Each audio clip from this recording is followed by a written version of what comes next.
Right then, hello, good morning, good evening, good afternoon, whatever it is, wherever you happen to be. My name is Paul. I've spent a lot of time in front of a green bedsheet, and I do the daily teaser quiz.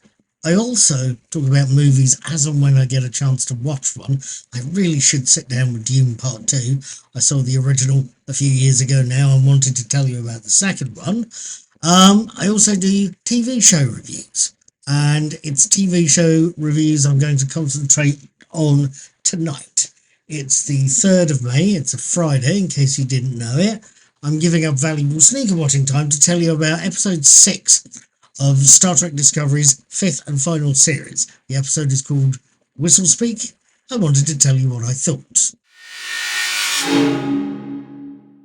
Episode 6, Whistlespeaks, opens with a summary of earlier episodes and then shifts to show us Captain Burnham, Sonequa Martin Green, in conference with Lieutenant Commander Stamets and Lieutenant Dilly, Anthony Rapp and Mary Wiseman, and finding that the pair are having no luck with the most recent clue.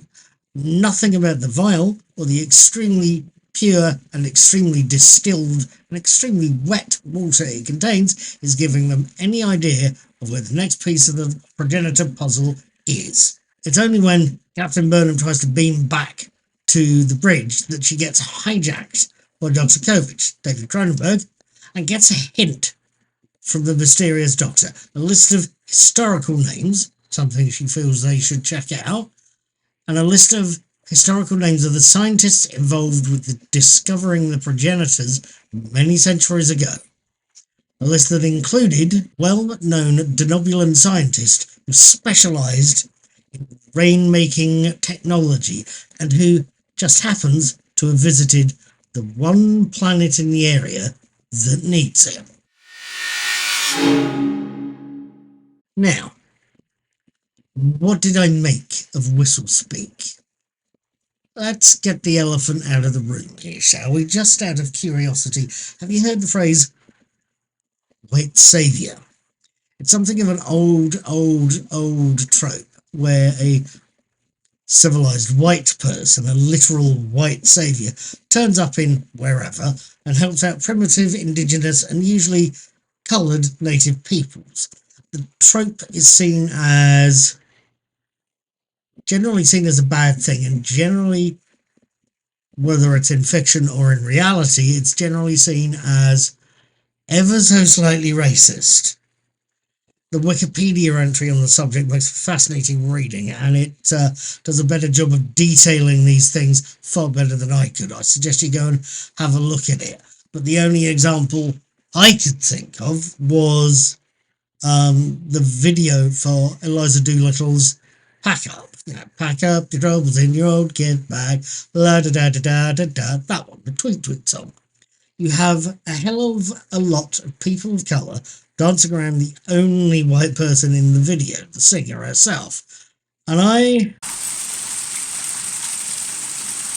looked at that as not necessarily on a par of some of the criticisms of Bob Geldof and Bono and Madonna or Children in Need's involvement in Africa, but certainly ever so slightly suspect. And it's something we rightly criticise, I think. For me, the scene in question is the scene near the end of the episode where Captain Burnham is talking to Avaz, the priest.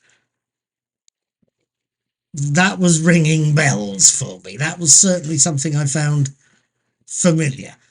Granted, the ethnicities have been reversed. Captain Burnham is a civilised black woman dealing with a primitive white leader. Granted, the captain is coming from a place of serious respect for Avaz the priest and his people and his people's culture. And granted, it's something that made me feel slightly uncomfortable seeing someone like me, or at least somebody white like me, getting the white saviour treatment, which I guess is the point. People like me get to see and feel how bad this treatment can be. But I would say that this reversal is just as bad as the regular version of the idea, even if it is making a valid point. It's not nice. Go figure. Let's move on. What have we got in Whistlespeak? What we've got, for all its contentious points, what we have in Whistlespeak is a very well-made episode, as ever. It has cast and crew on top form, and writers in this case, Kenneth Lynn and Brandon Schultz, putting in solid jobs of work. And with a remarkably simple and very old idea at heart. It's a tale of an unsuspecting pair of sacrifices. You know the idea. Our heroes turn up somewhere, they get wined, dined, romanced, hugged, massaged, generally well treated, only to find out that they're going to be sacrificed to the volcano god first thing in the morning. In this case, it's Captain Burnham and Ensign Tilly for the proverbial chop, as both volunteer for a ceremonial race on the planet, only to find out that the winners, Tilly and the High Priest's daughters, are going to get sacrificed to the rain god, to appease the rain god, and to make it rain. You see what I mean about it being an old idea. But it's a nicely done version of the idea, one that, even given the white saviour angle, it's one that manages to treat the planet's indigenous peoples and their beliefs respectfully. As a last point, I should say, I can't help but feel I found Whistlespeak to have a familiar feel to it. It got me thinking of the work I've read of Ursula Le Guin, especially of her Earthsea setting. One of the episode's characters uses the term dry land for the arid areas her and her group came from. In the Earthsea setting, the dry land is where the souls of the dead end up after death. It's quite literally a physical place, and there's a low brick wall separating it from the rest of Earthsea. That one use of a term I found familiar was very reassuring, as were Burnham's comments on how the planet's peoples had no words for different social classes and had 3 different distinct gender identities. The simple fact that the planet's people lived in isolated areas.